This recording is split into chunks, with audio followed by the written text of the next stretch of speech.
Hi,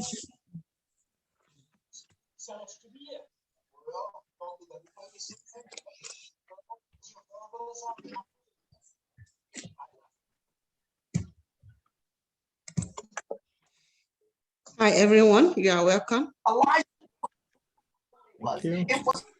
My name is Yinka Oladele. If you could please mute your phones, that would be great. I would like to welcome you all. Today we have my two big uncles here, Dr. Lua Dairo and Dr. Adeyinka Marcos. We'll be talking to us. I just want to welcome you and also to introduce our host for today. Our host today is Mrs. and Pastor Mrs. Bola Oladosu, a sister, a friend,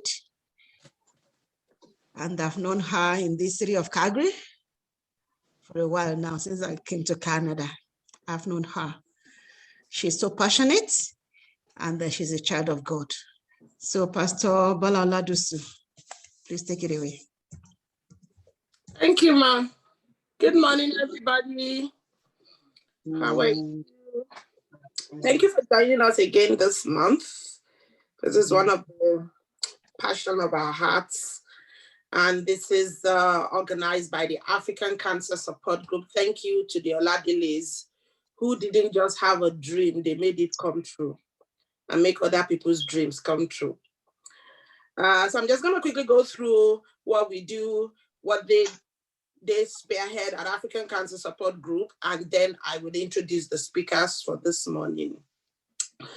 So the African Cancer Support Group, why do we have it? It's to help survivors and patients cope with emotional trauma caused by the cancer disease. I always also like to add to me when I introduce myself to say, I'm a cancer survivor. I have gone through the cancer diagnosis, treatment, recovery, and the mental health that most often always accompanies it. At the time, I didn't get much support, a little bit of maybe family, a few friends. But the truth is, I really did feel alone because I really could not even express myself. So this is a group that breaks that gap for patients now, especially when you're an African with the cultural context. The aim is to support survivors, patients, caregivers, and to share stories, symptoms, information, coping strategies, just providing that community of other people that you can relate with, you can provide support. It's a safe place to share information, coping skills, importantly, a place to give and get emotional support. It's about getting that support and not walking alone. Why do you need to join this group? Being in a support group usually encourages healing. It helps everyone develop new skills to relate to others, helps survivors, patients cope with emotional trauma caused by the disease. Something I like to add is sometimes you feel I have overcome this journey. I've been cancer-free for over 7 years, but there's so much after effect and you still need the help. The truth of the matter is emotional don't run away one day, so you need the help. Some quick important information is all lines will be muted during this presentation, so please be aware of that. The presentation is live, so there are people from all over the world. People are not necessarily even in Canada. It will be made available on the website, and email will be sent out to registrants with the link when it is available. After this, a survey will also be sent out with the link. Please let us know how you feel about today's event, what we can do differently. And then questions for the presenter. Please try and enter your questions into the chat section so that it's as we go along, there's somebody monitoring that and will make it available at the bottom of your screen, and the presenter will address them too. The African Cancer Support Group does not provide medical advice. So this is not a place where we would say, this is what you're going to do. Don't use this medication, use that medication. That is reserved for the medical treatment Please consult your doctor, medical team about whatever specific situation, symptoms, or treatment. Embarking on any health program, please consult with your doctor. And the African Cancer Support Group serves education and awareness, mental health support, like we're doing now, emotional support within ourselves, provides coping skills, health coaching, health and wellness support, material support, meals go to families during treatment, house cleaning, just things to help out. If there's something else that you want to suggest, please contact the Oladeles. Whatever you think, we'll take it from there. Okay, so thank you. That's just a quick intro of what's happening today and about the group. And now I'm going to go ahead and introduce our speakers today. Coincidentally, I know both of them very well too. Thank you so much for joining us. We're talking about cancers and chronic health conditions, the effect of that on mental health and psychological well-being. So the first person I'm going to introduce now is Dr. Samuel Oluwadairo.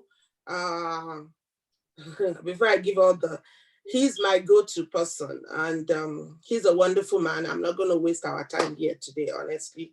Otherwise, I'll just be talking about him. But I'm going to be professional. Thank you, sir, for always doing what you do. So Dr. Oluwadairo is a consultant psychiatrist and clinical assistant professor at the Faculty of Medicine here in University of Calgary. He obtained his first medical degree from the University of Ibadan, Nigeria. That's the best university in the world. He started his postgraduate training in psychiatry at the Neuropsychiatric Hospital at Aro, Abeokuta, a World Health Organization collaborating center for mental health and research. Anybody who's been to my country would understand, you know, that's the best. That's where you can be if you have any mental illness that needs intervention. Dr. Oluwadairo finished his postgraduate training at Liverpool at the United Kingdom and currently completed a Master of Science degree in drug use and addictions at Liverpool John Moores University. He is currently practicing general adult psychiatry and addiction medicine at Foothills Medical Center, Calgary, and in the community. So please join me. Welcome, Dr. Oluwadairo. Please take it from here. Thank you, sir. Yeah, thank you very much, Mrs. Oladoshu, Pastor Mrs. And that was a very generous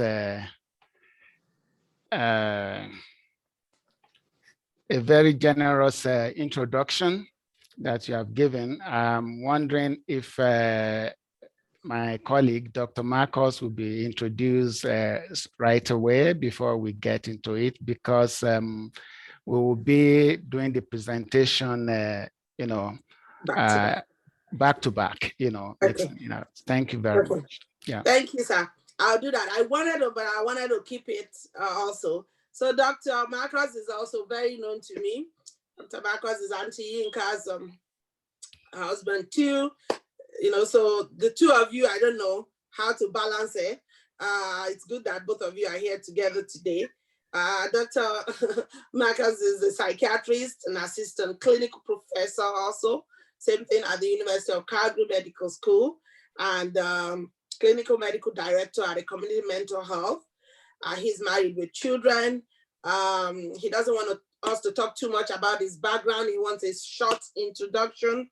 But he's a man that loves the community, who's always willing to help, who's called back and forth. They have done some things in their family to people in the community that, again, I would take too much time to explain, and that's not the context of this meeting. But you can trust that he's someone who is connected, who understands what we're talking about today. So please join me in welcoming Dr. Adeyinka Marcos. He will be presenting with Dr. Oluwadairo this morning.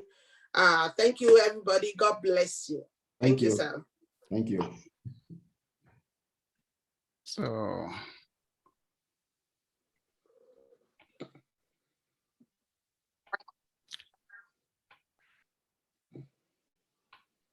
So thank you very much, and thank you everyone that is present, and thank you for the African Cancer Group that gave us this opportunity to be amongst you.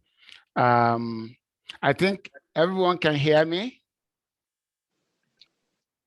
Okay, so yeah, so thank you for, yeah, very good, very good. So it's a great honor for me to be presenting with my boss, Dr. Adeyinka Marcos. We've come a long way back from Nigeria. We started psychiatric together. He was our boss, moved to England. He said, okay, you guys come, move to Canada. He said, you need to follow me. So just shadowing him. So it's a honor to be sharing the stage with him this morning. So without further ado, just for both of us, for me, currently I have no financial disclosure.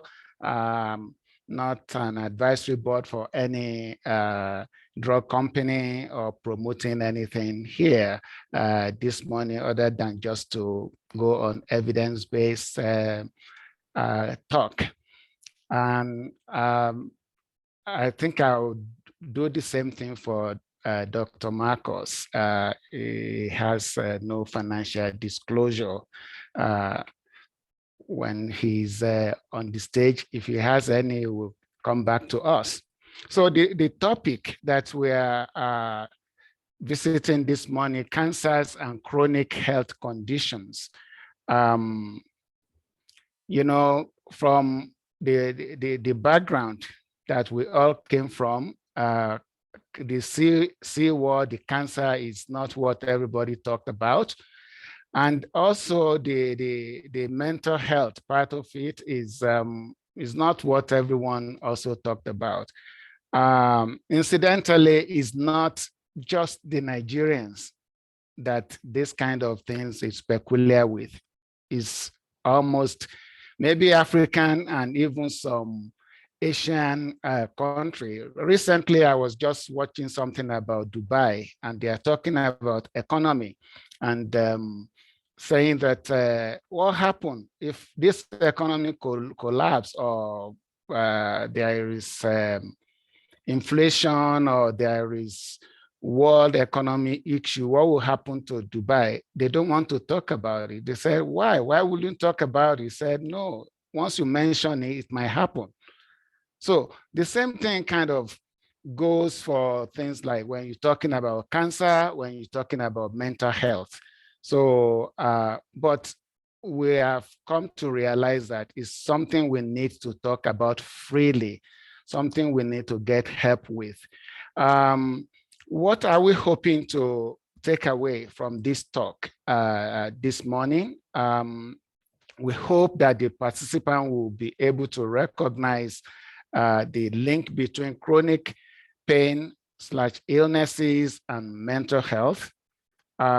Two, to recognize that there's always some psychological effect in the presence of illness, either cancer or physical health illness, which is chronic, and how to manage the manifestation of this condition.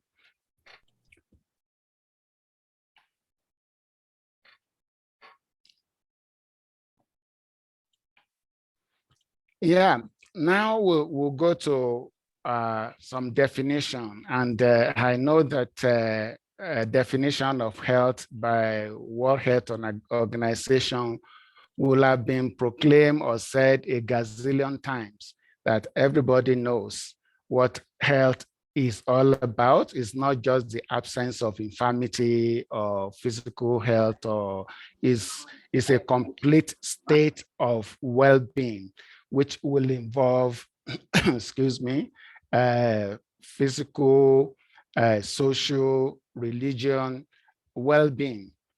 So that's total health when we're talking about total health. So And what is mental health? Mental health is a state of well-being in which the individual realizes his or her own potential, can cope with normal stresses of life, work productively and fruitfully, and is able to make a contribution to his or her own community. You know, the definition of mental health sounds a little bit, complex, more than just saying one thing.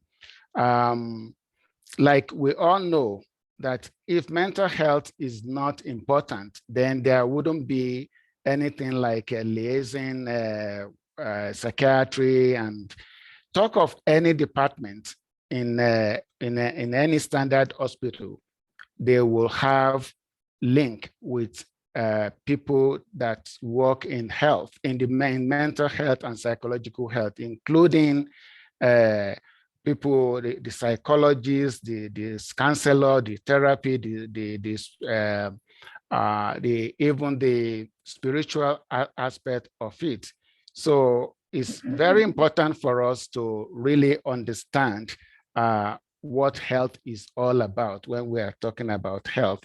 So at this point, I will wonder if Dr. Marcos wants to say anything about health or has any other thing to add before I move to the next slide.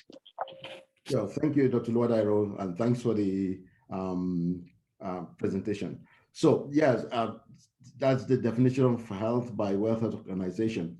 Some people look at health as a dynamic tension between various health modalities like physical health, mental health, spiritual health, financial health. And if someone is unable to cope with any of these health dimensions, then they become ill.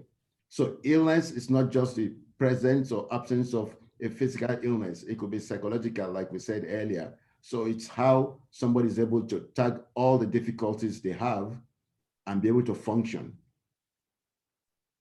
Thank you.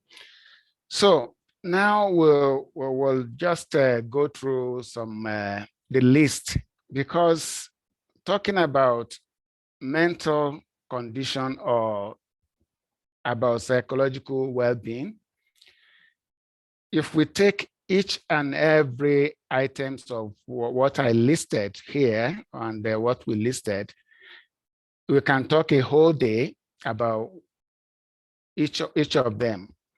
But these are some of the common ones, and we will talk about it more in depth in when we talk about the epidemiology of these illnesses. The first thing that happens when you have a diagnosis of any kind of illness, either acute or chronic illness, is that people will react with stress. So acute situation, there is acute stress reaction, and also there is what we call chronic and chronic adjustment issue to illness. So there's anxiety, people panic. What is this all about? Is it going to go away? Why me? Why does this happen? And following that is depression. People get depressed and they all have some mood changes.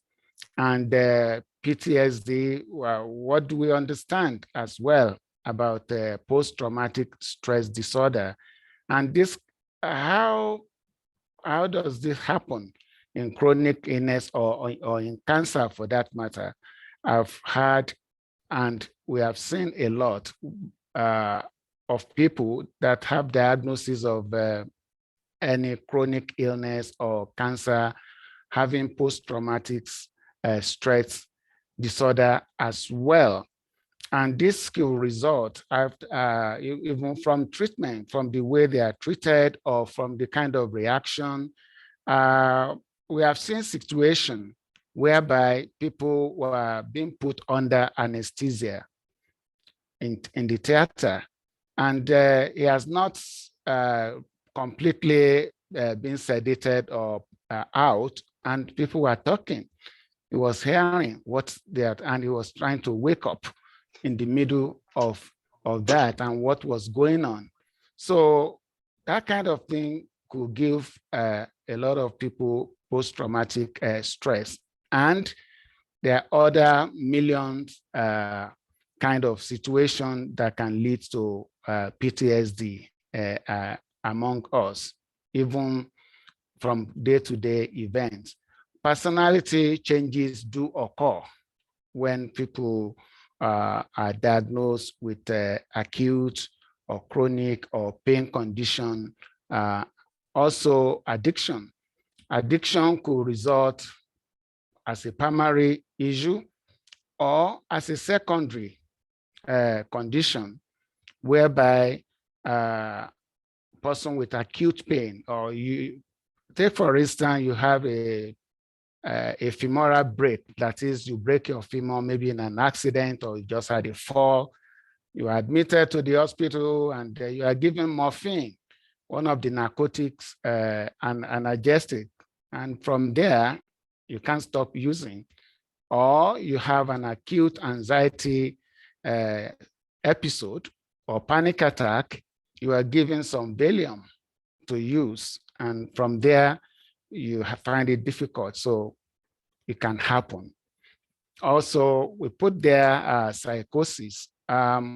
Psychosis could result as a primary disease, and as well, it could be a secondary disease resulting from or other things like use of some substances, and people could become psychotic, or even from the experience of their illness, they could lose their mind and become psychotic. Dr. Marcos, do you want to add anything on this slide? I'd like to add some things for sure. Yeah. So this list is not exclusive, because there are some things here that's not even mentioned, right? Because when someone is diagnosed with a chronic illness, there are lots of things that happened to them. And it's not just them, it's also their family.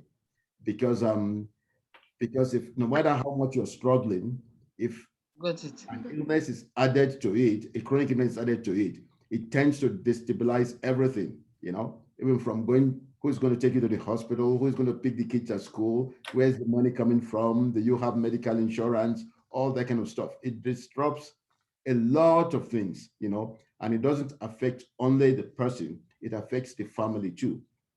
Even simple communication. Who do you tell? Who do you not tell? And even in couples, sometimes it's like saying that the other person doesn't understand. And of course, the other person really doesn't understand, because if you have pain, there's no way I can measure your pain. But then that causes some problem in itself, because let's say someone is throwing up a lot. Of course, I won't understand how bad it is for them. And I'm telling them, can you eat a little bit? Can you eat a little bit? It's as if I'm pestering them, right? And sometimes the person would say, this guy doesn't really understand. But the fact is that no matter what situation we are in, a helper would try to move us a little bit to the next step to be better. And sometimes it's not that they don't, it's that trying to support you, but because they are not in the medical field, you know, they may not understand the way to do it. In fact, as a doctor, I'm not supposed to actually treat any of my family members because I would be too emotional to do it. It's like when you're teaching your kid how to drive, you know, sometimes it gets really feisty somehow. So the reaction to a diagnosis could stop somebody on their tracks, you know, and they feel very, very alone. And so, and nobody really understands, but then we should also try to understand. Okay. Yes, thank you very much. Yeah, as there is a saying that fuck me. That a patient is a symptom of a disease family, meaning that you know, if someone is sick, it's as if everybody in that family has that same problem. So next slide.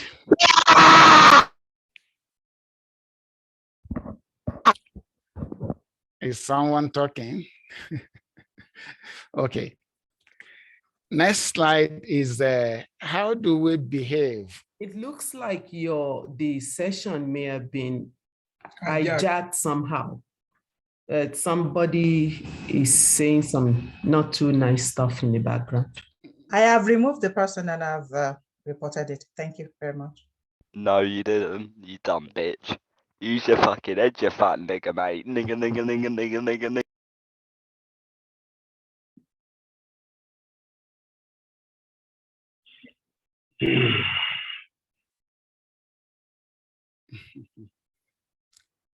I removed the next. Whoever you are, you can't stop us.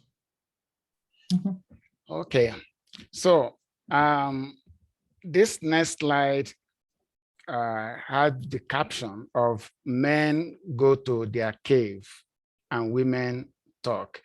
Is how do we react? It shows us that men react differently to the way the women will react when they are going through a situation, either illness or difficulty. So typically, we men will go into our caves, meaning we will just withdraw. We know how to handle it.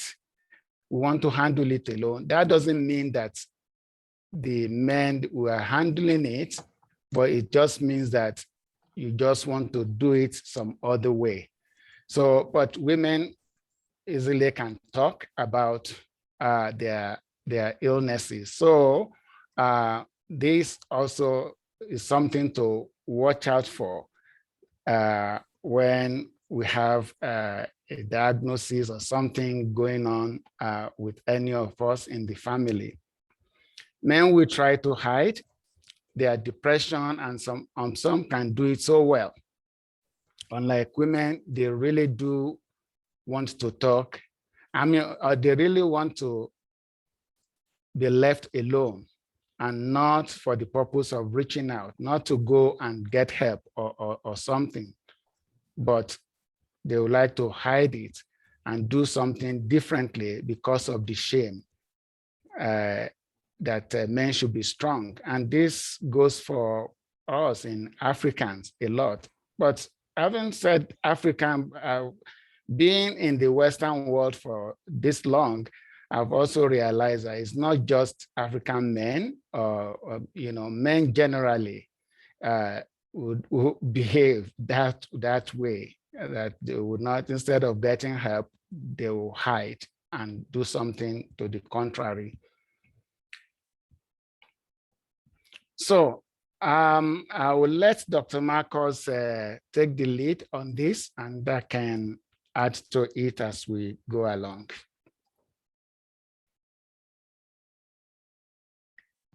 Thank you so much. So I won't bug you too much with numbers, but there's a prevalence of mood disorders in chronic illnesses is highlighted. But what I would like to say more so is that when someone is not doing well physically, it also affects the mental status. I sometimes tell people that if, let's assume you're performing 100% in your daily life, when you have a physical illness, it reduces the 100% a little bit in most cases, right? Maybe to 95% or even 80%. And I use the example of example in sports. No matter how good a player is, if they're injured a little bit, they are sometimes benched or they play less time in the game. And that's because the physical part of their illness is also affecting their functioning. And so that's what happens when someone has a physical illness that is especially chronic. For example, when people are diagnosed with a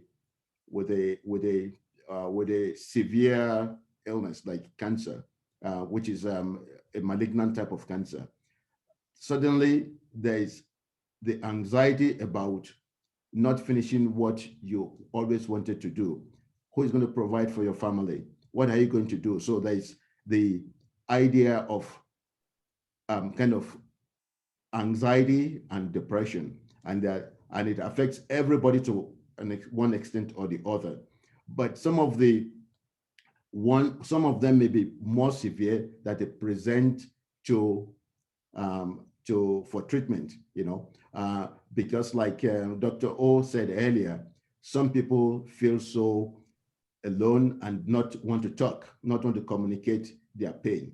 And so sometimes that can be detrimental, because if someone has something that they don't want to share, sometimes the thing may get even more chronic or more deadly, and nobody knows. And by the time they present, which happens a lot, in our country of origin, because people say someone has passed on from a brief illness, but the illness wasn't brief. It was maybe 3 years ago it started, but the person did not say anything or do anything about it.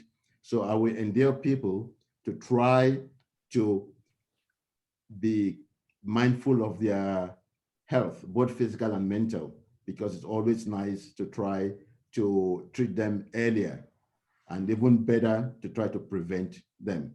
So when there is a chronic illness, and chronic illnesses, some of them are very common, like we mentioned earlier, maybe the cancers, the chronic pain, back pain, all that kind of stuff, really. And so apart from physical problems causing mental health problems, some people may have mental health problems which are primary, and the physical illness just manifests it more. For example, if someone has anxiety disorder, having a chronic illness heightens the anxiety disorder, and maybe when they present to the doctor. So so lower back pain is also one of the commonest back pain. Is number one cause of disability in persons under 45, and number 3 in those over 48. Depression, not personality disease, is predictor of disability. Depression, I look at it as slowing things down, and the person is not able to concentrate on the things that they should be facing at the particular moment. So It's important that those things are addressed, right? Yeah. So thank you, Dr. Marcos. Yeah, just to underscore the point you are making there, at times when people are not feeling well, they are suffering with chronic illness. So people may just think they are lazy. So that's where the issue with when people are actually depressed, and they have no lack of energy, no motivation to do things. They are slowed down due to the psychomotor effect of the disease. But people may start thinking that, look, your personality has changed. You don't want to do anything nowadays. You don't want to contribute to this household. If, for instance, if that person is a man or a woman, and that. So we need to know if there is we need to take note if there is any sudden change in people's predisposition or the way they are doing, and used to be active before is no longer active. And it has happened before that we know, even in our community, that people have this chronic disease that they don't know what it is. They just thought that they are not well. I have this abdominal thing, and they didn't go and check it out. People have actually had tumor and then presenting as if they are depressed, and if they are not checked properly, they will not know that it is the physical health condition that is presenting as a psychological health issue.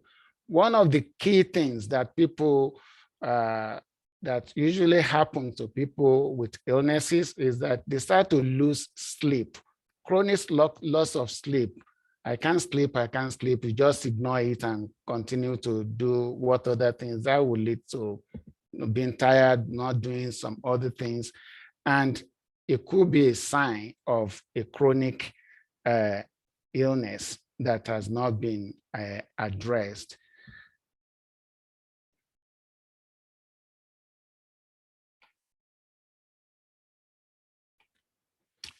Yeah, I'll be talking briefly about pain, because pain is so common, more than we can imagine. And the pathway between pain condition and some psychological condition, they are similar. We get to that. Pain is a stronger predictor of disability more than depression. If people are in pain, it makes them to be incapable of doing certain things.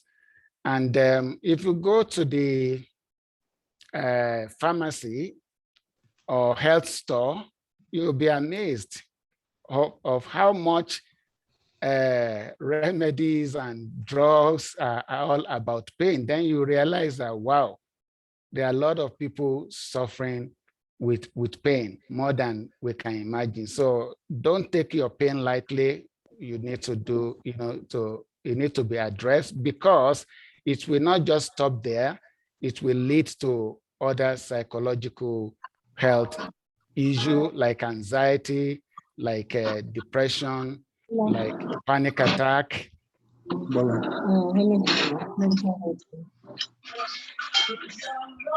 The level of pain is also associated significantly with things like people start thinking that, what's the purpose for my life?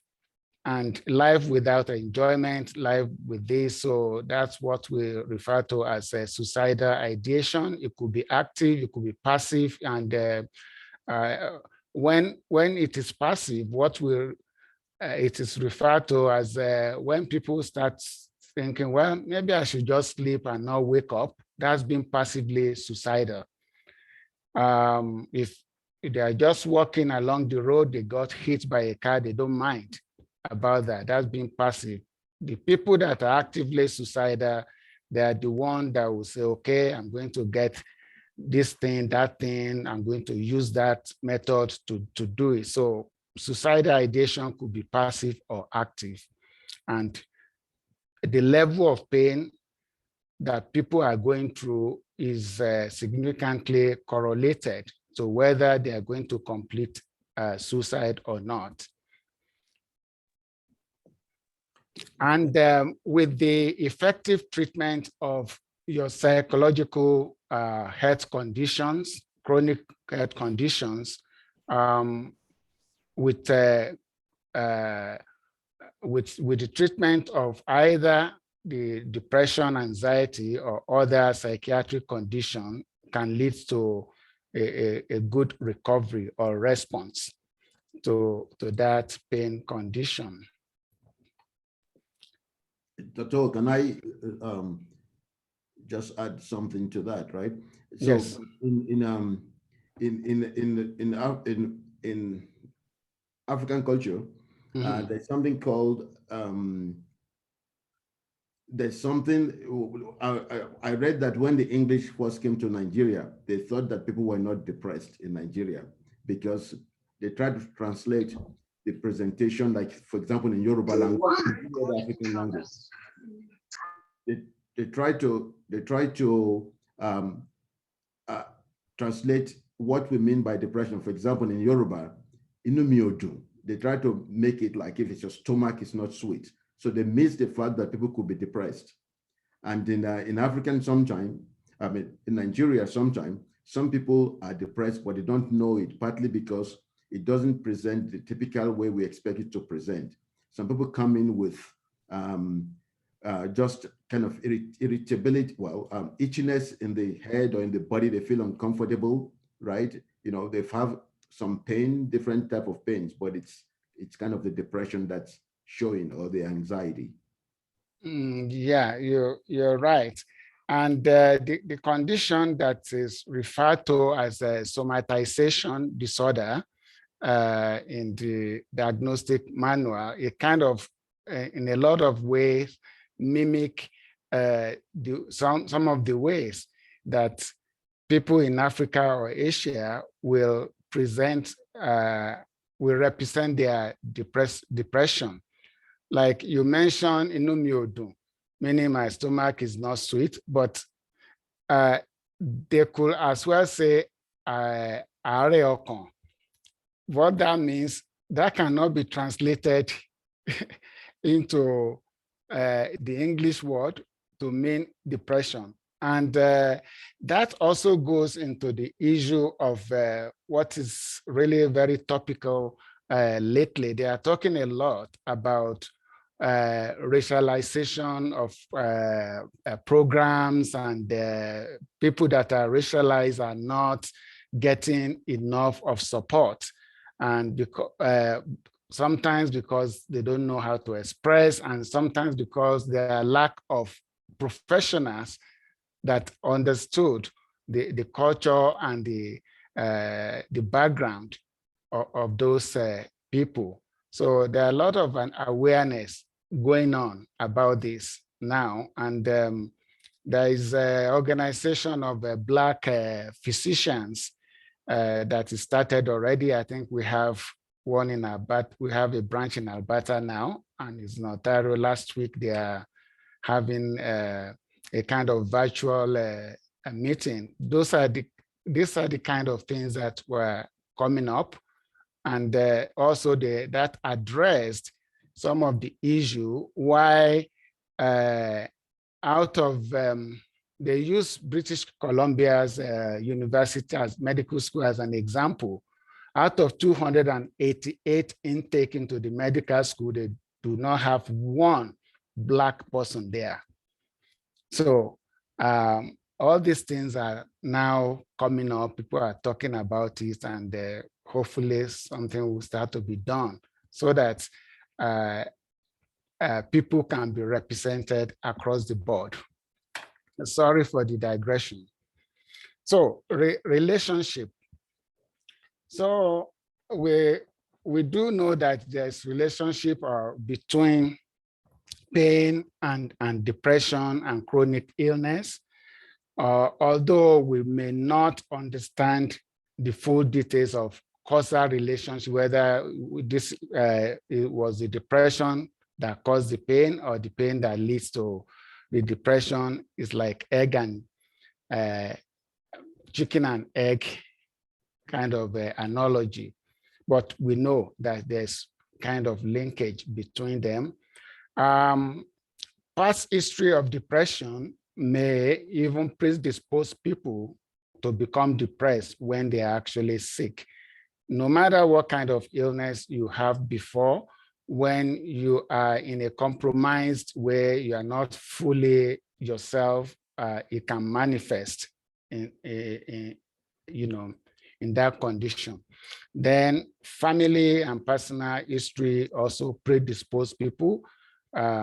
We know that, and it's part of when we are doing assessments for people. We'll have to ask any member of your family or your mom or your dad, like the genetic part of the illness.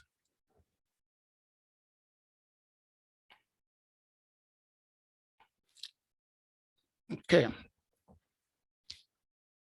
Yeah, there is evidence to suggest that depression leads to decreased pain threshold.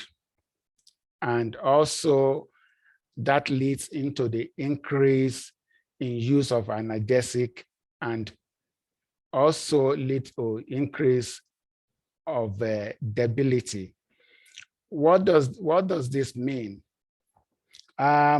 If one is not feeling well, or for instance, if you, let's say you have a migraine headache, if anybody should just say something in a low voice, it will be as if they are ringing a bell in your head.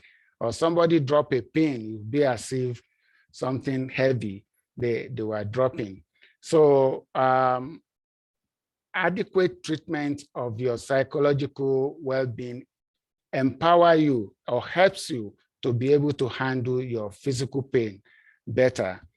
And if there is increased use of analgesic, all these medications that we're using, if you care to look at the side effect profile of the medication, you will see that even the Tylenol that you are buying on the counter is almost like 100 side effects they listed there. They all do have side effects. And some medication, like if you are treating high blood pressure, hypertension, some of the medication used there, they can cause depression. Some acne medication can lead to depression. Malaria prophylactic tablets, some of them can lead to psychosis. So treating your physical illness at the same time, your psychological well-being, you need to be aware of all these relationship and between the both the physical and the psychological issues. We cannot talk about the relationship between the physical chronic illness and mental illness without mentioning neurotransmitter, because this has to do with something in the central nervous system. The two major neurochemical in the brain that interplay here, they are called serotonin and norepinephrine. And using in layman language, people talk about chemical imbalance, and something is going on that they don't understand. So there is interrelationship. Both serotonin and norepinephrine are affected in depression in the same way they are both affected in chronic pain. So you don't be surprised. Sometimes when people go to the doctor, they complain about neuropathic pain, that they have some pain in their legs or something. And then you are coming out, your doctor wrote you antidepressant. You'll be wondering, maybe this doctor doesn't know what he was doing. They actually know. It's because of interrelationship between our physical and psychological well-being. So, Dr. Marcos, anything to add before we go to assessment? So one of the things is that, like Dr. O said, every medication has side effects. And sometimes people don't want to use medication simply because of that, even though they don't know whether they will react to the medication. So if you checked textbooks or online, it says that this medication has this type of problem, but it puts a percentage there, maybe 10%, 20% and stuff like that. So nobody knows whether you are in the 80% or the 20%, So it doesn't mean that because you read a side effect of a medication on the internet, that means you should outright reject the medication. When patients tell me that, I ask them if they eat peanuts, and most people eat peanuts. But if you check the side effects of peanuts on the internet, it includes allergy and death. But it doesn't stop most people eating peanuts. It's only when it affects you. So not be afraid to use that. To use medication. And doctors, and I've heard people tell me that doctors just guess the medication. I tell you, no, they don't. They know what they're doing, if they prescribe a particular medication for a particular patient, right? And we've had people also ask, like, whether what's wrong with me is a chemical imbalance. Of course, the body works on chemicals, like all the neurotransmitters that may be affected in illness are also affected in normal day functioning, So everything is the human being is a whole, and everything, when it's excess, like they say that too much of everything is bad. If something is in excess, it can cause some problems. If it's low, it can cause some problems. But the same chemical that's working in all the places. Thank you. Okay. Yes. assessment.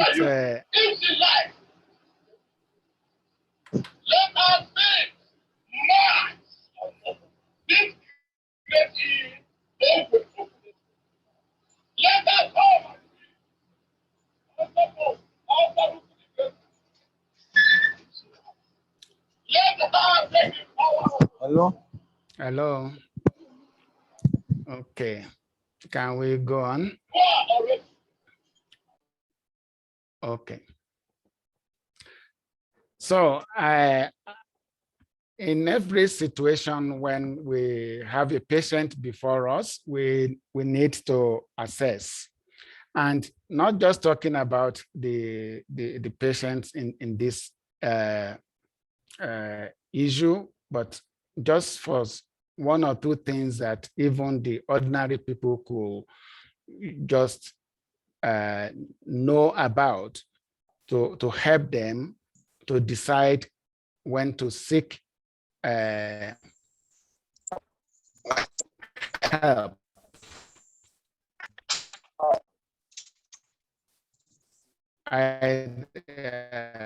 Not to delay. Talking more about chronic pain, cancer, then psychological well-being. So I would say, but we need to take a very comprehensive history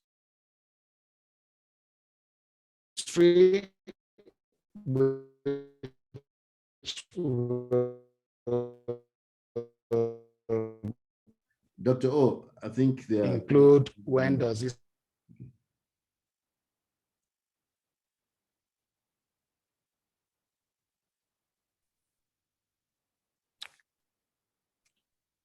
Hello. Hello. Okay, I just lost everyone there. Okay. We can hear you now, sir. Okay, you can hear me. That's good. Yes, yes. Okay, good. Back to assessment. Yeah, we have to do a very comprehensive assessment and not just assessing the person sitting in front of us as a doctor, but we need to go into the family history, whether the person has history of depression before, anxiety or psychosis, drug and medication history. Just I've mentioned before, we need to see what are you on? Are you on this particular medication or the other?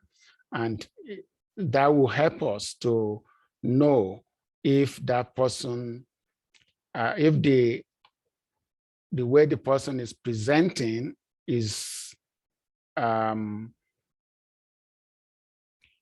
I can't. Okay. So whether that person so I just okay. You need to share your screen, sir. Yes, that's what okay.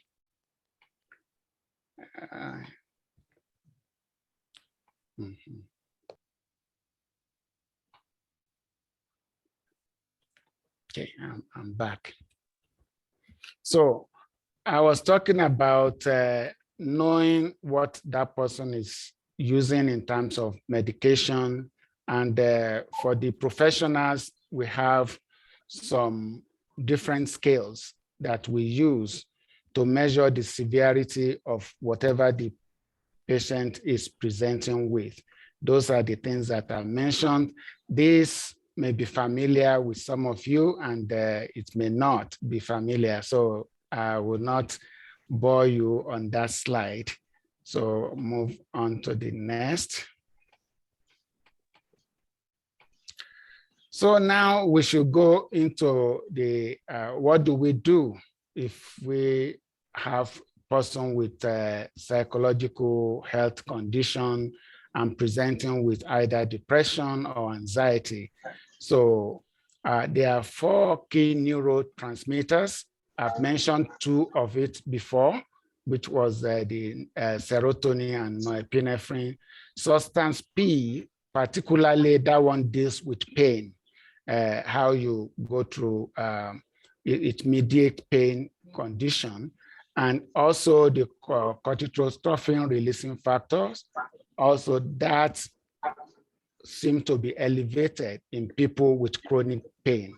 So these are kind of measure that people would know your professionals will tend to check out for you. So under the management, there is psychological management. I would like Dr. Marcos to comment on that.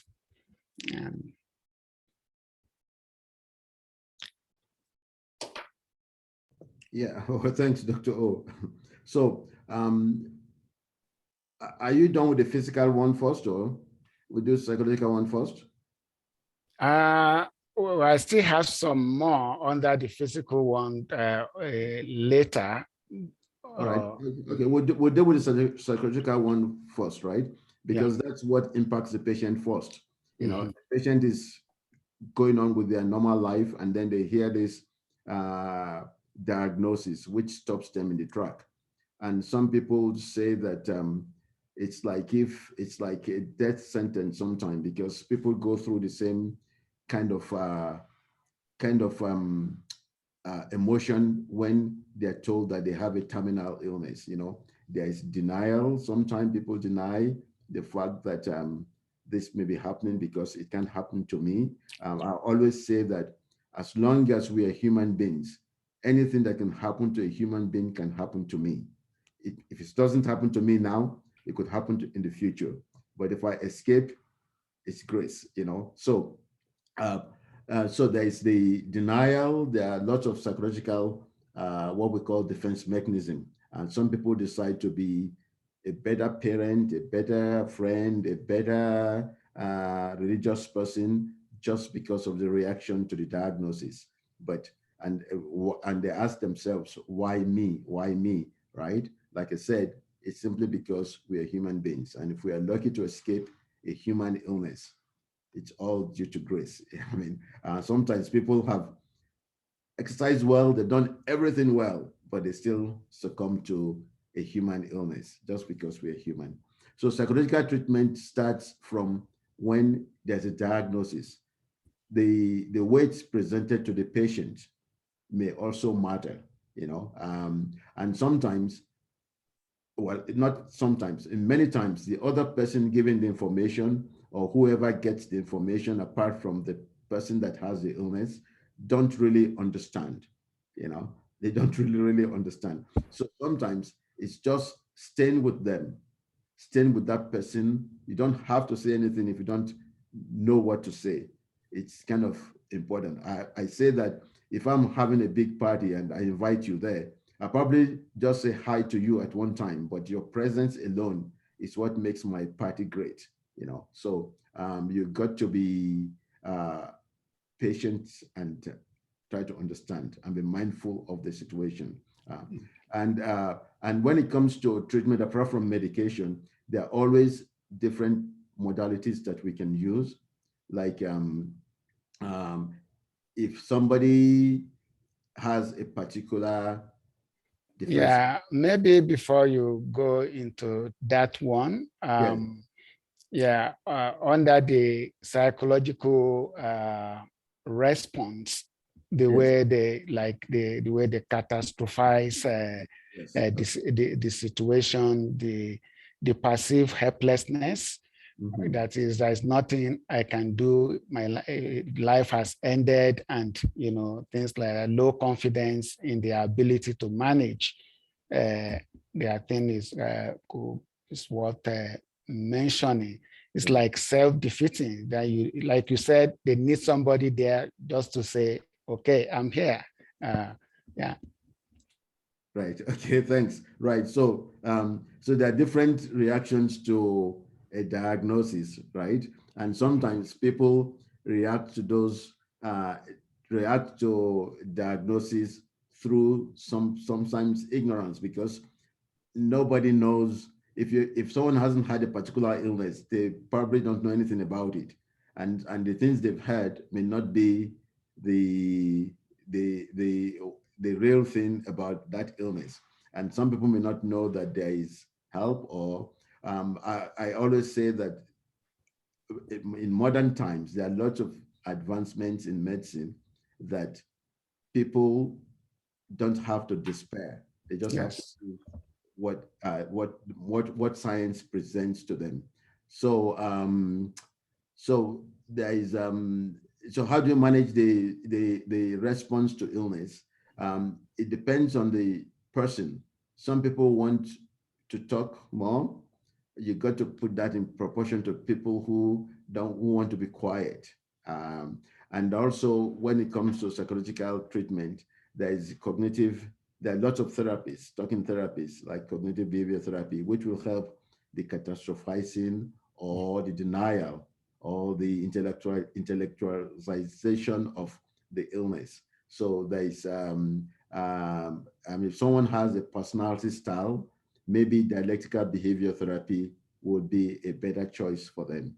And sometimes you can even go to family of origin problems, because sometimes some things had happened in childhood that had been forgotten, and then a diagnosis is made and the past starts streaming back at the person.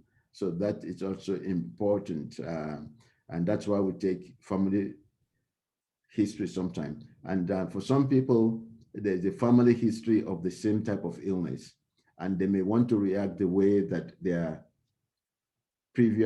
ancestors has reacted to it, but they have to be mindful that they're not in the year 1920 or stuff like that. They're in a modern year, you know.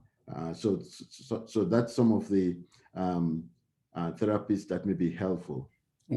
Also, things like mindfulness, interpersonal therapy, relaxation, trauma therapy. You know, people that experience some form of trauma, also they should know that there's help for them. So we go into the medical treatment now. We've mentioned in person about pharmacological treatment. If we start to break it down, it will be, you know, we can be here all day, but we should know that it's available.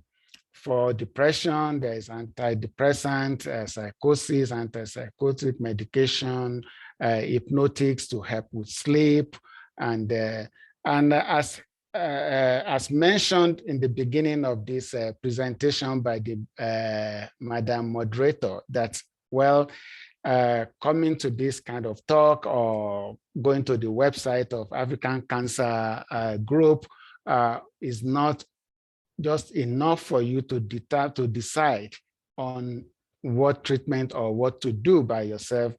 It is here just to provide information that these things are available. So that's why during this talk, we cannot say that, okay, there are 23 antidepressants available, just pick one of it. No, it's not that way. You still need to see your doctor. You still need to sit in front of the doctors. We have had this question several times. I'm sure it's the same thing for Dr. Marcos, that, doctor, how do you know this one is the one medication for me? Then I have to break it down to say, okay, this is what I'm targeting at this point. You are not sleeping and you are restless. And so this is the reason why I would pick this particular antidepressant as against the other one. So pharmacological treatment is there. The therapies, we've mentioned a lot of it, like Dr. Marcos said, CBT and DBT and co. More importantly, in this area, after you've done pharmacotherapy, psychotherapy, lifestyle changes or adaptation is very important. And not just cancer alone, but not just mental health alone, even your diabetes and every other thing, your doctor will tell you that you need to follow some lifestyle adaptation, like how you exercise, what kind of food you eat, and things like that.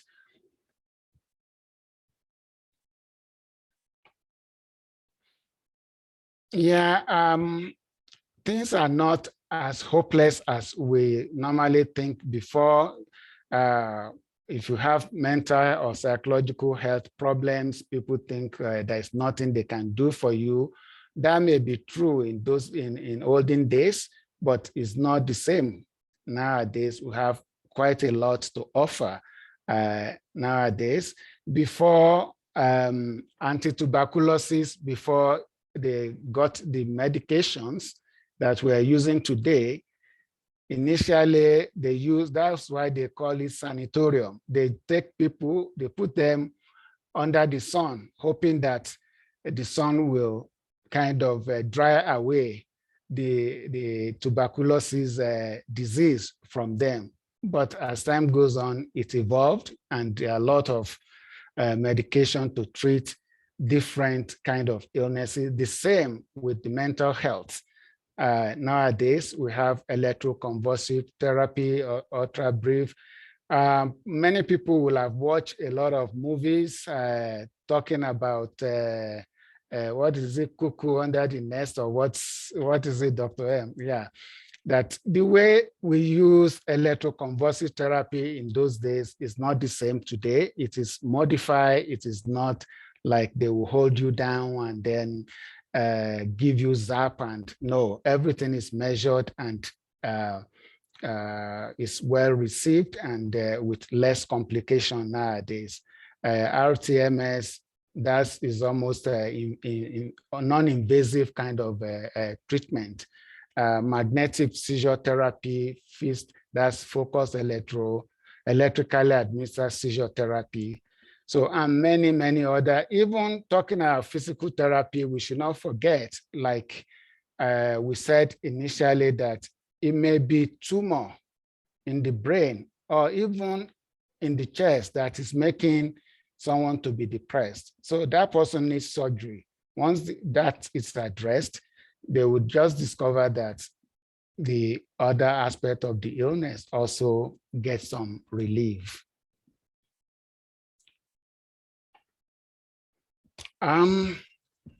This one is specifically, let me maybe, yeah. Yeah, this slide is just about resources that are available that people could, just go to. There are a lot of information about emotional and mental wellness. The organization that I put below is where you can get a lot of more details on that. Compassionate support for comprehensive information for mind, body, and spirit, and mental health resources, including crisis line.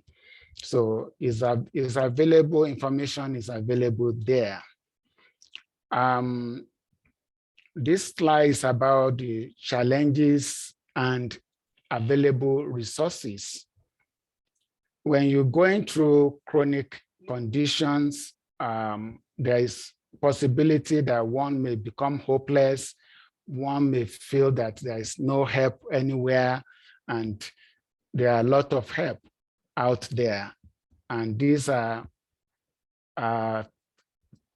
resources that are available, and it's still under the same website.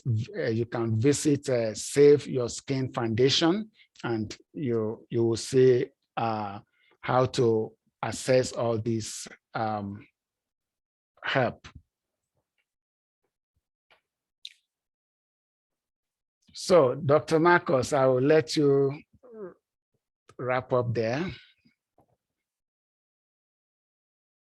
Thank you, Dr. O, for providing the slides, and thank you for the presentation. And thank you for all those who are kind of viewing this. I hope you find some of these things helpful. So in conclusion, it's obvious from everybody's experience that there's a link between chronic health conditions and psychological well-being. Physical health and mental health go together. And beyond that, like we said earlier, health is a dynamic tension between lots of various things. Psychopharmacologists have utility in treating both chronic illnesses and psychology. And there's definite improvement in the quality of life in people who are adequately treated. Sorry about that. So there is a improved quality of life if someone is adequately treated, either with the mental health part or the physical health part, and better still on both. Thank you. So thank you so much.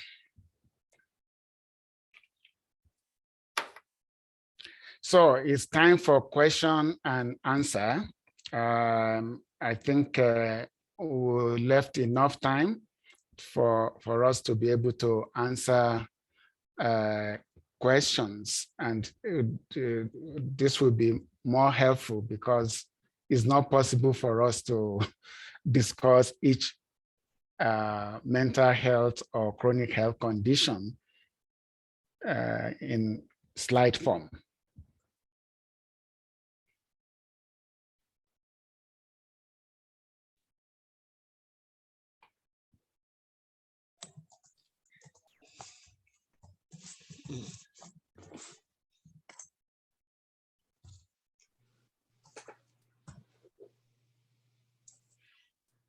Thank you so much, sir.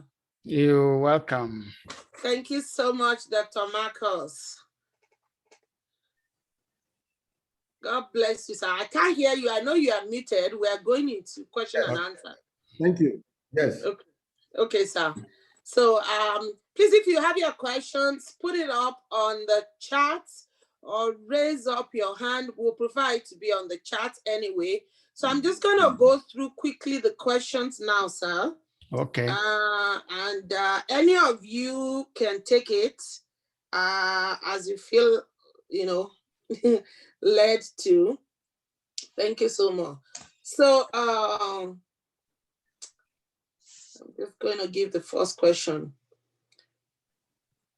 At what time do you think that the oncologist determined that the chronic cancer pain might be linked to the depression? And I understand, like you said, I know that Dr. Oluwadairo was explaining that it's like the chicken or the egg. We say, is it the chicken that started first or is it the egg? So I don't know, but I leave you to answer this question. So at what point would the oncologist determine that the chronic cancer pain might be just linked to the depression? Can I take that first, Dr. O? Sure. All right. Okay. So depression is a big range, and there's something called major depressive disorder, which is at the other end of the range.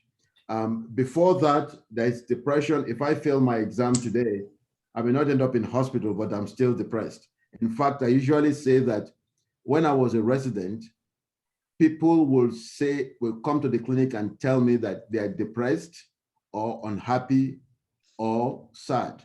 But in the modern world, nobody uses the word sad or unhappy anymore. It's always depression, depression, depression. And sometimes when people say that, they expect treatment. If someone is given a bad diagnosis, in quote, of course, I won't be happy about it, right? But when it comes to being a majorly depressed person, it has some things that go with it, and the person is also losing sleep. I'm sorry. The person is losing sleep. They're not eating right. They can't function. They are sad. They are so sad that they are thinking suicide, and it's a graduation to that level, but that level may not come because somebody initially, when they hear a diagnosis, they may be very unhappy and depressed about it. But in about 3 weeks' time, they know that there's treatment for it, and they hope that the treatment will be helpful. And so they are not in quote as depressed as somebody who has lost sleep and couldn't get it back and needs to be admitted to the hospital. But when something bad happens, as human beings, most people are unhappy about it and depressed about it. It depends on how you go from there. Okay. If I can add to that, you covered it adequately.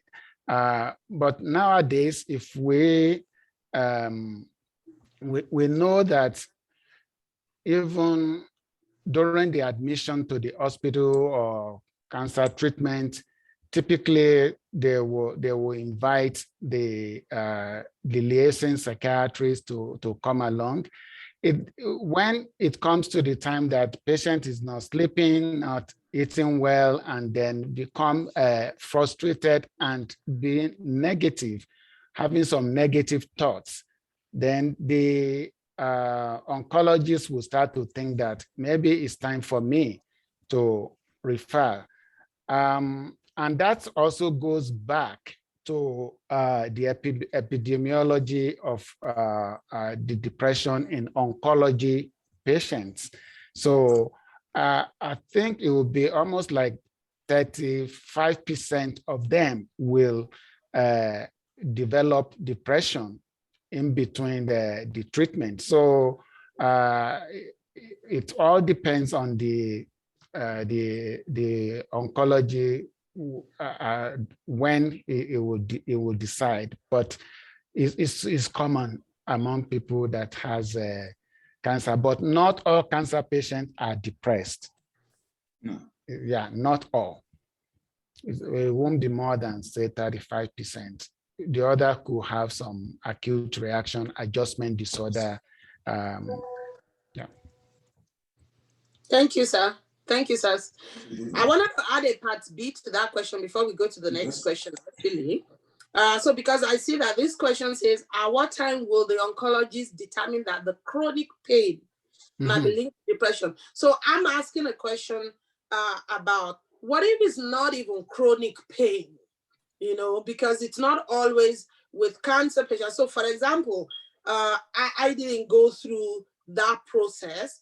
However, I later did find, then I was diagnosed with fibromyalgia because I just continued to have pain and pain and pain that, was associated with probably anxiety, depression. So it is not always just the chronic pain. I don't know. So I wanted you to say something about that.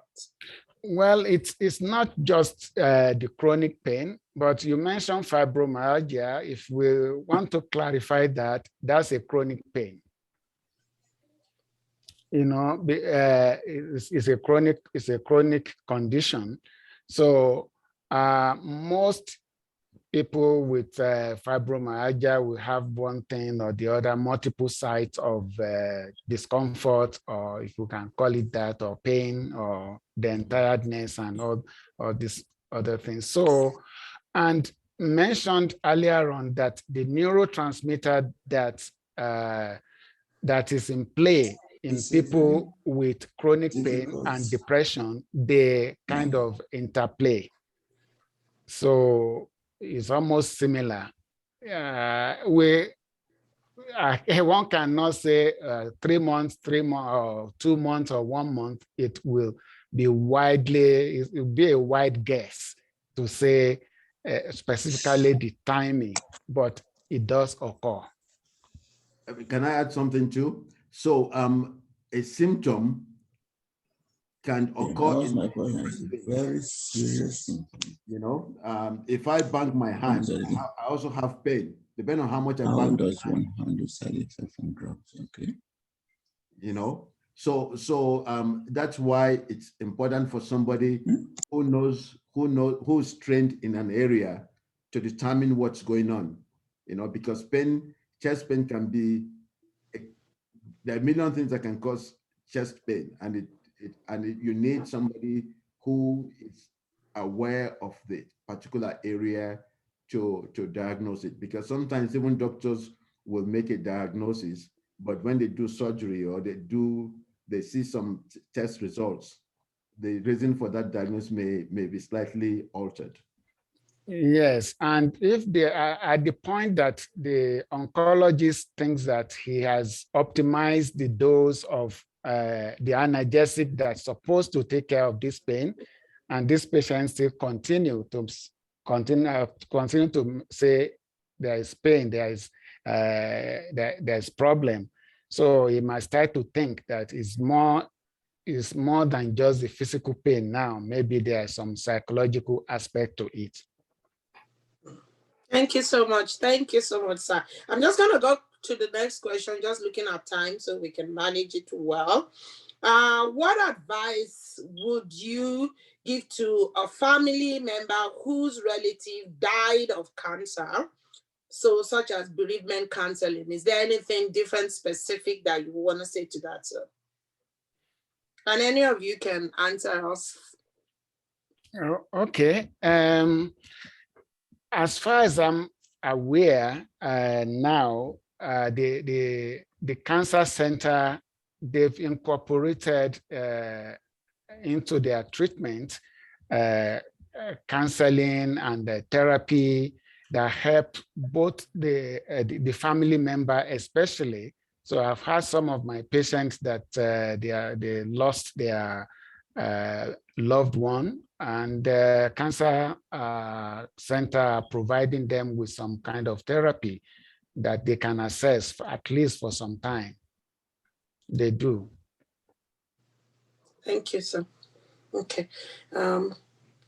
When does one go through, when does one going through mental illness need to seek professional help? And I know you've talked about that, but I'll let you say something in addition. Mm-hmm. So I can try to answer that. So when does one need to seek professional help in anything? I would say that when whatever is happening, the person feels it's beyond themselves to cope or know what's going on, right? So if even if something happens, I need to ask a question if I don't know what's going on, because knowledge is power in many, many different ways. So one, because the mental illness itself is something unusual. Maybe it happens for 1 minute and it's gone, it's a different thing. But when it lingers on for a prolonged period, determined by the family itself, but anything that is strange or unknown, I think one should seek medical professional help if there's a need, because early treatment is better than late treatment. Yes. In addition to that, typically family members or support group, if your support group or your wife suddenly said that, honey, you know what, the way you are behaving lately, it doesn't sound, because real mental health in terms of, apart from depression, let's put depression on one side and anxiety, which people will know. If you're suffering with anxiety or suffering with depression, you will know that, well, I can't stay inside my skin. I feel like jumping and this and that. Then I can't cope. You need to go and see the doctor. Then you are severely depressed. You are not eating. You are not as active as you used to be. And you have exercise. You thought exercise will help. It doesn't help you. And you are eating adequately. Then you need to go and talk to a mental health professional.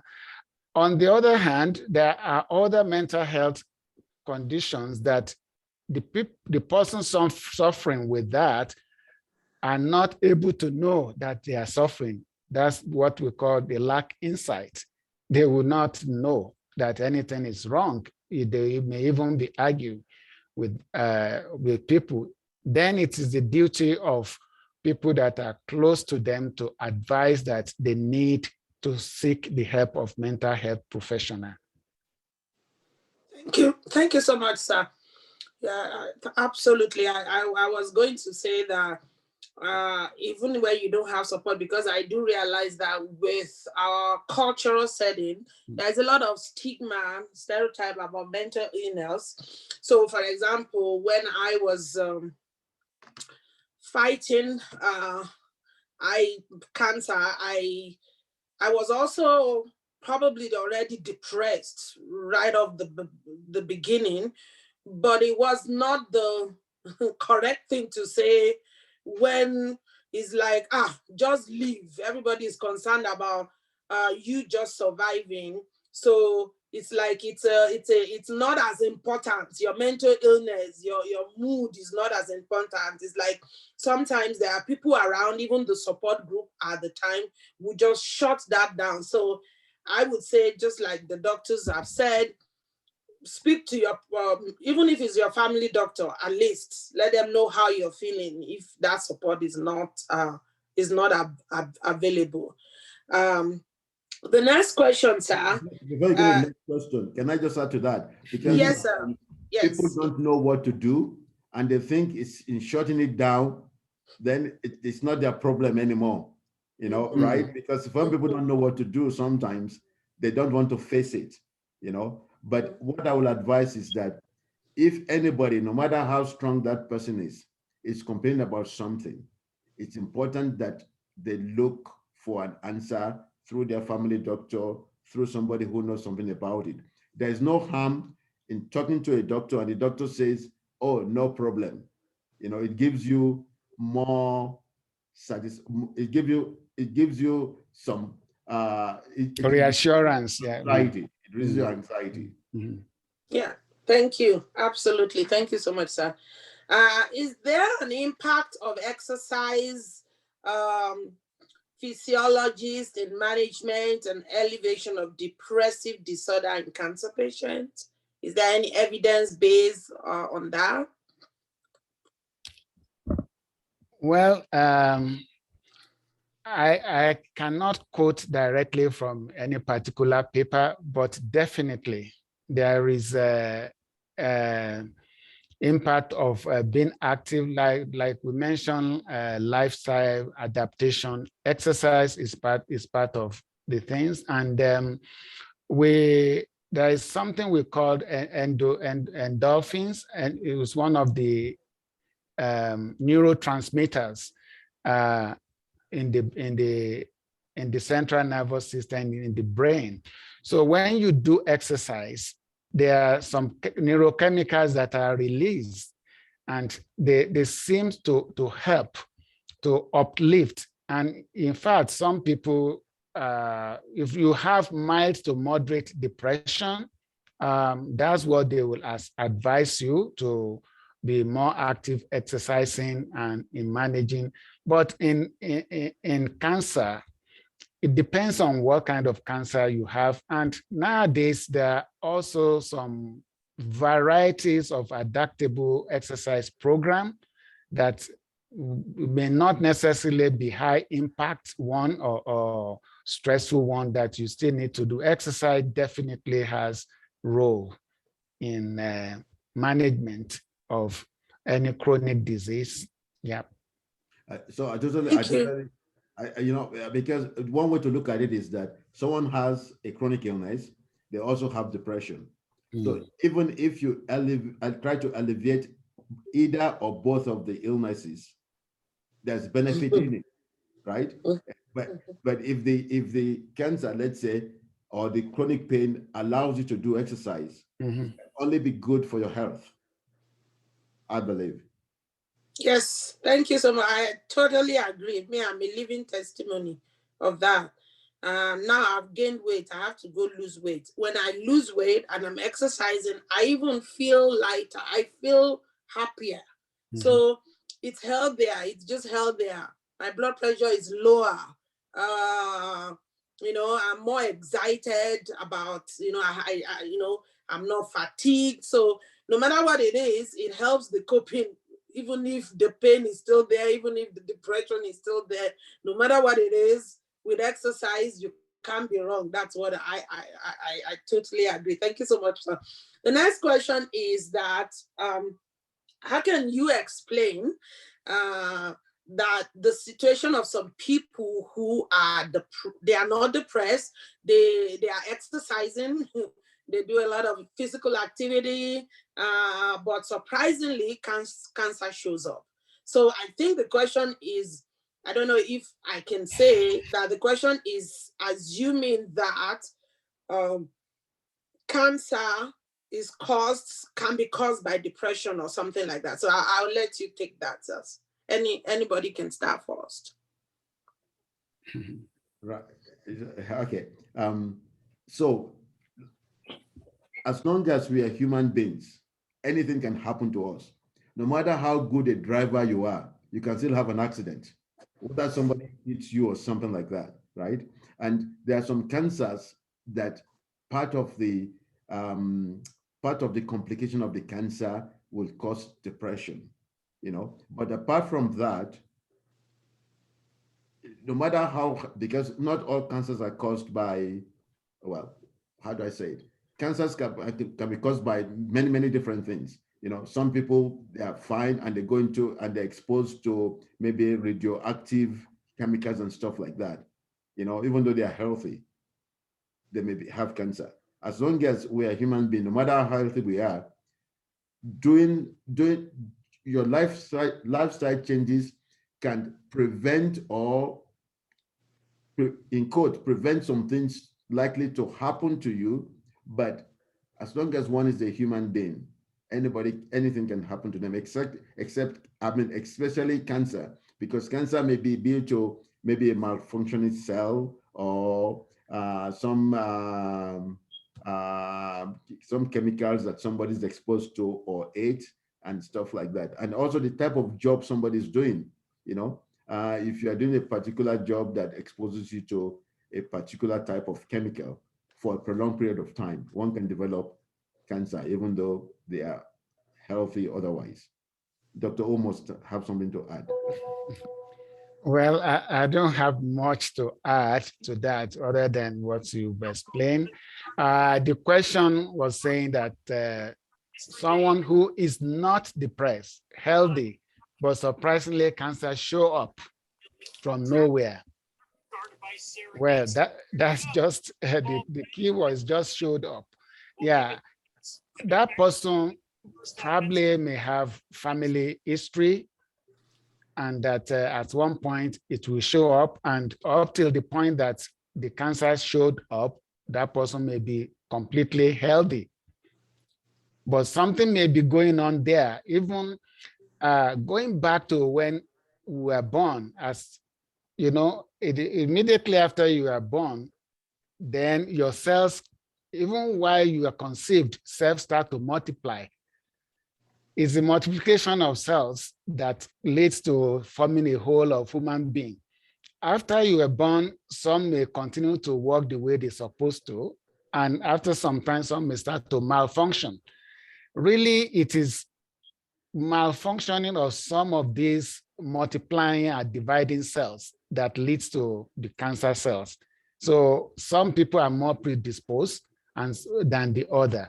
So it's mutually exclusive. It doesn't really, that's why that majority of people with cancer, they don't have the diagnosis of depression or any, so there's no causality there. There may be some association. Thank you. Thank you. Thank you, sir. I'm going to take two people. I'm going to take questions. I'll suspend the chat question for a few minutes now. I know our time is fast spent, so we're going to take this quickly. So I'm going to call on Pastor Clifford Holloway. Please unmute yourself and ask your question, and I would have the doctor's answer. Okay, thank you very much.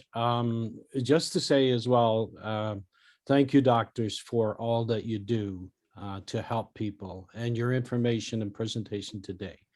I am a pastor for 35 years and a clinician for 25 years. And I have worked extensively with people with mental disorders as well as people with depression. So I also want to say, first of all, with respect to cancer, I just wanted to let the platform know that from a spiritual perspective, especially, that I personally have been miraculously healed 100 million% of cancer. So God can still do that. I wanted to put that out there because it's a testimony. One time I was ashamed to put that out there and I never did until I was reproved for it. But suffice it to say, I was healed of cancer. So the second thing I wanted to mention really was a comment, which is along the lines of, in my practice as a clinician, I have found that your worldview or your theology would dictate your assessment as well as your treatment.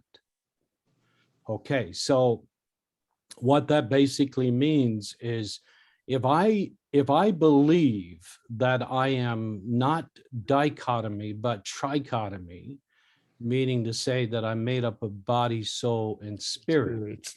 And if I were just to go with the body and the soul, meaning the mind, will, and emotion part of a person, and neglect the spiritual part in my assessment and certainly in my treatment, I may not and probably would not get the help or the healing that I would need because I never went to the root of the problem. Now, since I've been doing that, I have noticed that there's 3 answers that are out there with respect to treatment for depression.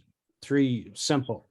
One is that of the antidepressants plus that of antidepressants and cognitive behavior therapy.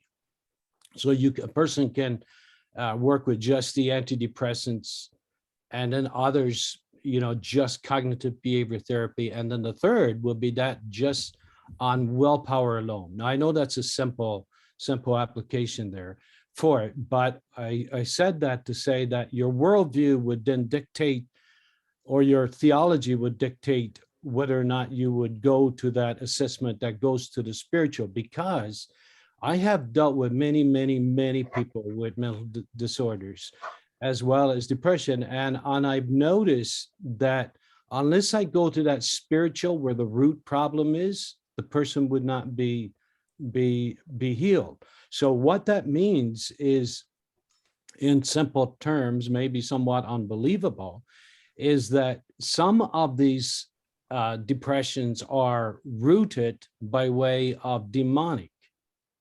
And so you would have to get rid of the demon that would be in the person that has caused that condition, be it cancer or be it, and I have done that many, many times, as well as that of depression. So in your field, in your area, thank God you're doing what you're doing. We commend you. But is that ever been something that has been considered? Because most of us on the platform, or a lot of us, are in the area of the spiritual. I won't make assumptions about yourself, but that being the case, would there not be an importance then to go to the spiritual part of the person? Because, I mean, it could be where the problem is. As I said, it's more of a comment than a question, but maybe something you could speak to.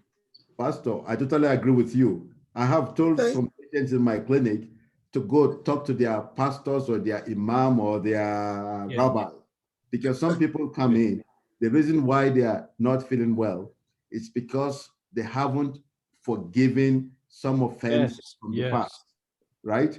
And the other reason why some people don't do well is because they don't know who they are. They don't know that they are human beings and that they have a right to enjoy their lives. They would come and complain about, I'm so depressed. Somebody did something to me 3 years ago, 4 years ago, and no medication can help with that. I can tell you that. And sometimes some people are depressed from things that medication can never help. They need something practical. If I owe Revenue Canada $2 million and I'm depressed about it, if you give me medication, you are compounding my problem. I don't have money. You're telling me to go and buy medication. You know, some people come for something that needs practical help. They think medication is the answer. You know, I totally agree with you. And it has been known that spiritual part of health is important. You know, people who are spiritual get better. I can't quote the paper right now, but they found that they get better because when they do things, they are not looking at their neighbor for doing it to them. They're just asking God to help them for the hope of tomorrow, right? Yeah. Thank you. Thank you, sir. Thank you, Dr. Marcus. Just to add to that, I will go to the next one. I'm going to call on Pastor D. Before that, though, just to put a little addition to that, if I'm allowed, as a little girl, the moderator, they are not mutually exclusive either. So it is not. So a lot of times, people do say, okay, so don't go to the doctor. You don't know that. You don't know that that's what it is. You cannot determine that. The doctors are not demons, so let's go to the doctor. I put it there, you know, and so I don't know how to apologize for that.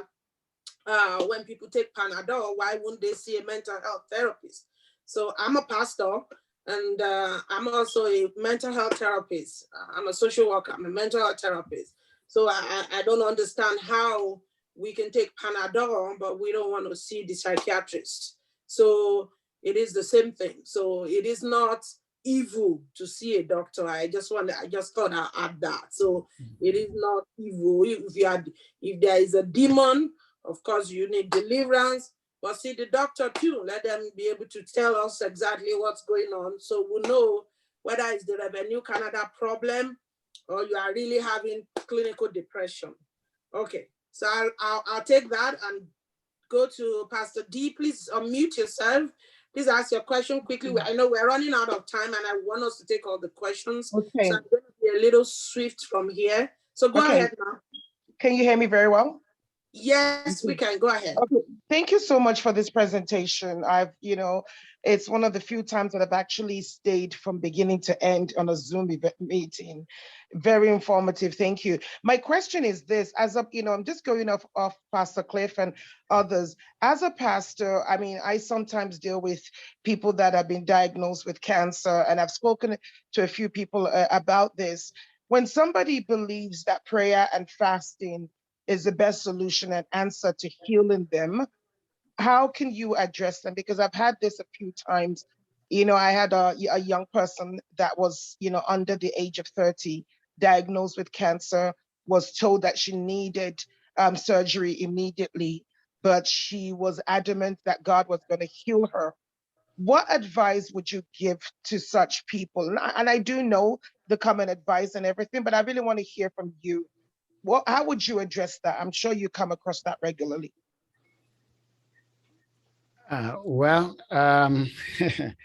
So if someone that person comes to a doctor or just to a pastor, from which way? I think, hello, sir. Hello. So, give me 1 second, sir. Dr. Oluwadaro. Pastor D, please clarify. I know we're short of time. You want Pastor Clifford to answer that. Will that be correct? No. What I was asking is that you said if someone presents that person, does that person present to the pastor or the person went to a doctor? Go ahead, Pastor D. Okay. Okay, whichever way. Let me go on with this. So let's say the person you saw the oncologist, and then the oncologist diagnosed, and then they say, okay, he now went off, told the family member, and they saw that the person needed surgery immediately.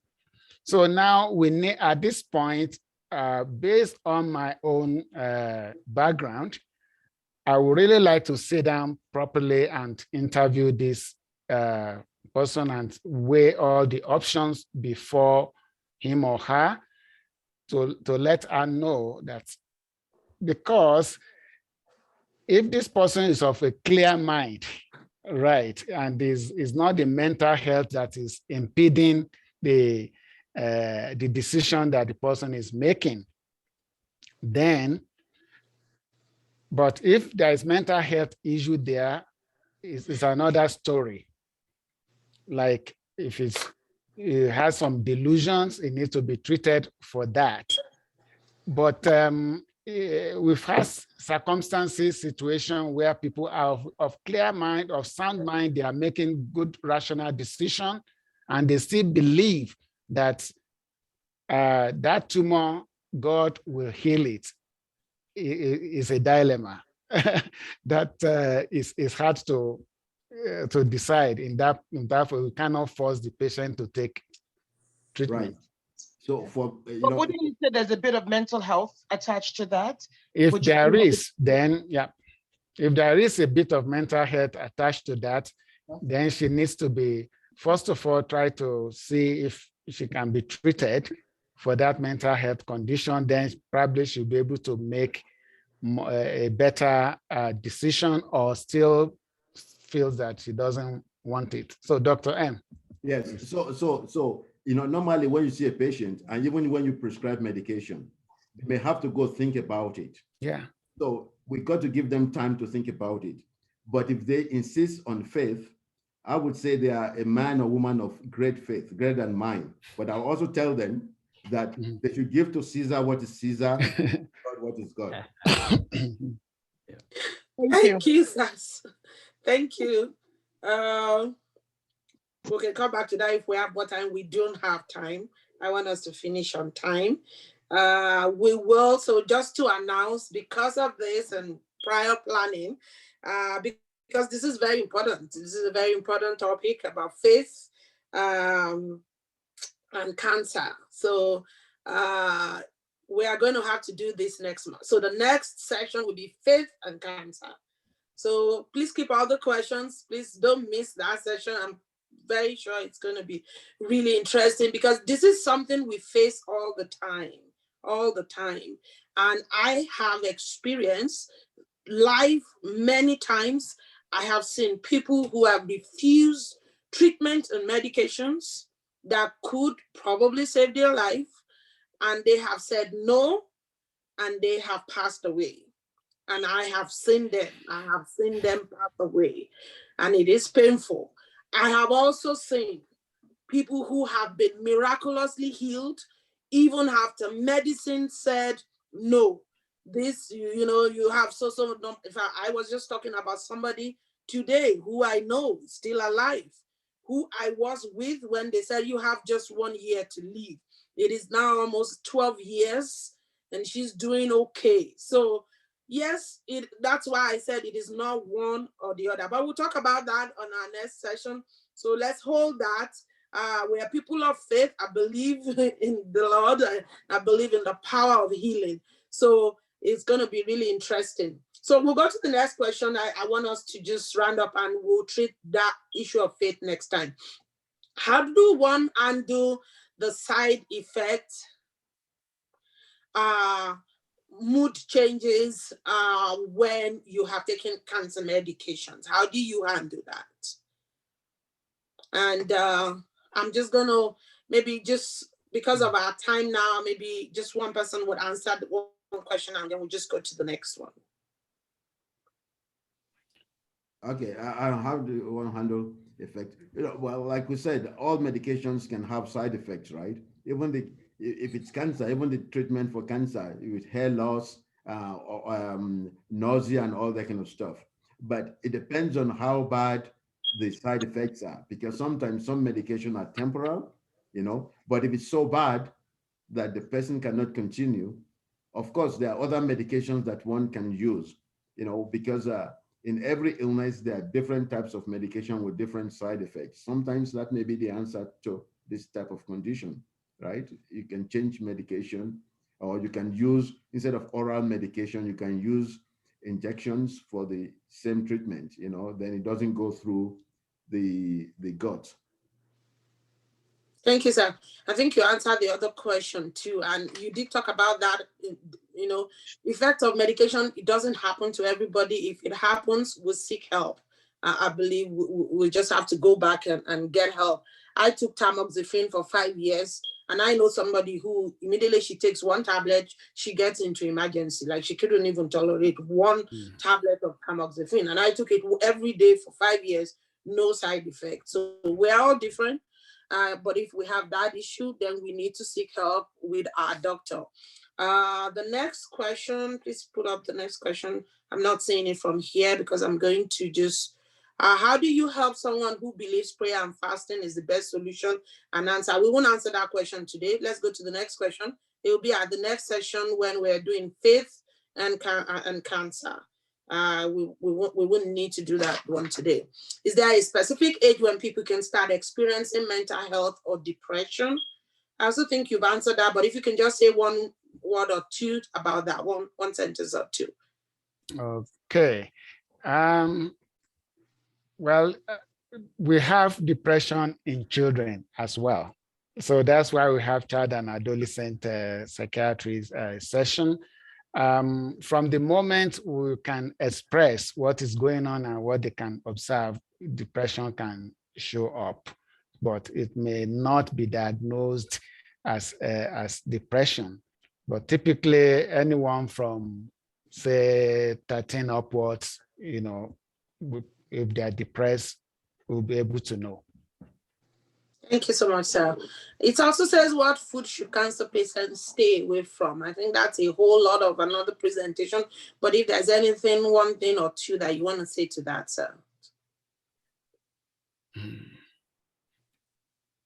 I think I'm sure that if someone has cancer and they go to for cancer treatment, they may highlight some of the things they have to keep away from. But there are lots of information about what kind of food is good for what kind of stuff, There's some type of food, if you look at the internet, that says this food fight cancer because they have some particular chemicals in them, So it depends on the type of cancer too, and it depends on one talking to their oncologist, I think, or nutritionist, because sometimes those are there too in the team, and they can advise. Thank you. Thank you so much, sir. And lastly, I'm going to make this the last, and I'm going to hand it over to Auntie Oladele to round up for us because of time. So I'm going to just have you answer all the last questions together. Sometimes medical cannabis can help with nausea, as well as pain and poor appetite. I know a lot of people do use cannabis now when they're going through cancer. What would you like to say on that? Just quickly, sir. Yes, that is true. But it's just like one man's meat is another man's poison, and that again, cannabis is not a candy that one should be taking, nilly-willy.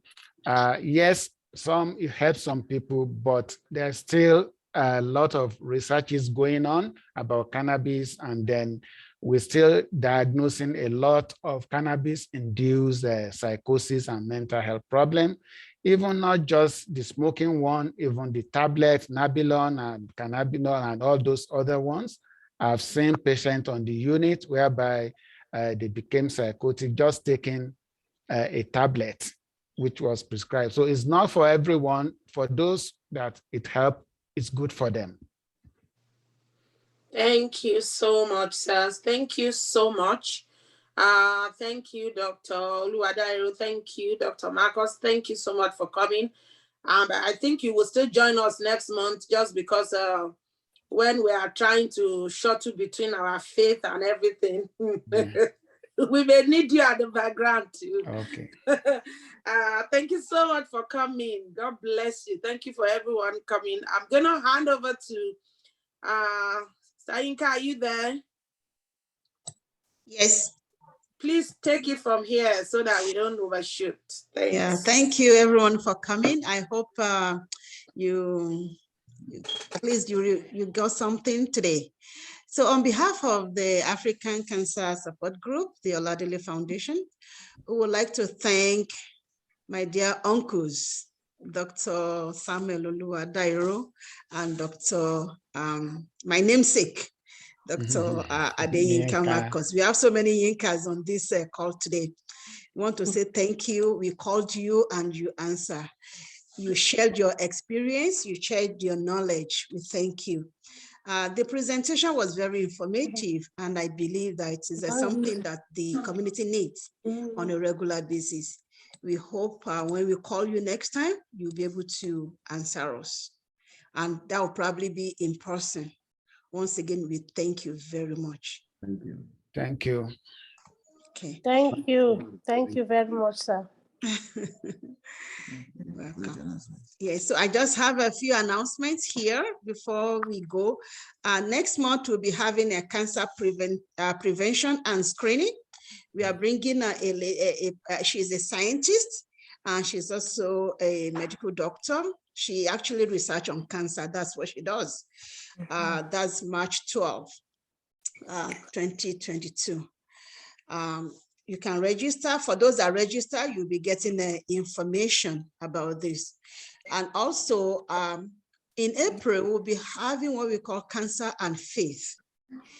Cancer and Faith. For all of us that are Christians, for all the pastors, for all the mental health professionals, we want everybody to be able to come together. Let's see how we can help the community, people going through cancer, people going through chronic health conditions, how our health, how our faith will be able to help us go through the journey. And not just cancer patients, don't forget caregivers as well. I'm a caregiver, and I know what I went through when my husband was diagnosed with cancer. We also go through depression, we go through anxiety, we also have our moments. So doctors and pastors, when you are talking about patients, don't forget the caregivers. Thank you. Okay. And for those that are on the call, we are not for profit, and your donation will help us to bring support and more programs in the future. The program we are talking about in April will actually be in person. Thank God COVID is going. And for those that are outside Calgary, we'll have it in hybrid so that you'll be able to log in wherever you are. We know that people are logging from here now, from Nigeria, from US, from the Caribbean. So we'll have internet connection. I hope you'll be able to have your data. If you want to know more about the African Cancer Support Group, please go on our website, africancancer.ca. And once again, if you like to donate, no amount is too much. You can email secondchance@oladile.ca, or when you go on the website, the donate button is there. We have tax receipts that you will get at the end of the year. I want to say thank you for coming. I will email survey to everybody.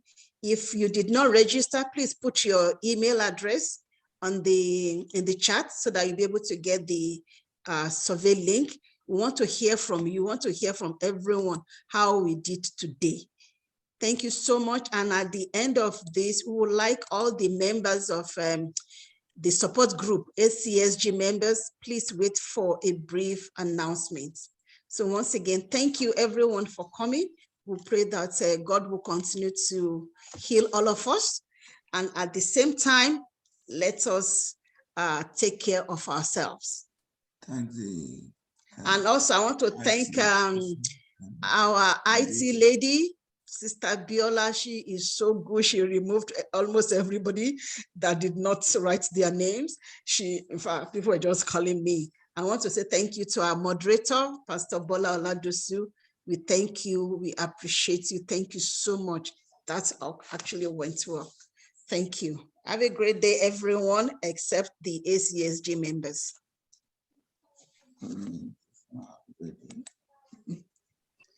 Okay, Pastor Cliff, okay. Okay. Yinka? Yes. Yinka? Yeah, I'm sorry. This is Linda. I didn't see that you were directly messaging me. I think I gave you a couple of. Sister Abiola, could you please stop recording so she can talk? And stop the live stream.